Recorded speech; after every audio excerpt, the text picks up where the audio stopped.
So once you've installed Arduino IDE, open Arduino IDE and navigate to File, then click Preferences. Paste the link given on the ops website into the additional boards manager URLs bar, and then click OK. Next, you'll want to navigate to Tools, then click Board, and then click on Boards Manager. In the search bar, type in ESP32, and then you'll want to install the ESP32 by Espressif Systems, not by the Arduino. So the installation process will take a few minutes, and then you'll see a notification that says that it has installed successfully, and then you'll be done. So once you've set up Arduino IDE, you'll want to plug in your ESP32 device into either your laptop or computer, and you can use this with the USB-A to USB-C cable. You'll see a random ESP32 device show up in your boards and ports. Just select that for now, and then select other board and port.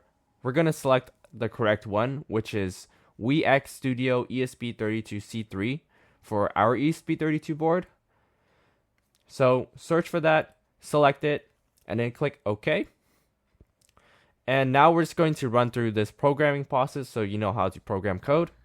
So I'm just going to type in a program that essentially blinks the LED on top of the ESP32, the built-in LED, so that we can blink it on and off and see that if we can program code properly. I'm going to click the verify button to see if our code has any errors. It says it's done compiling, so that means that we're good to go. Now you'll want to enter ESP32's boot mode. So the way you do that is press the boot mode for 2 seconds, then press down the enable button for 2 seconds, then let go of that hand pressing the enable button for 2 seconds, and then let go of boot.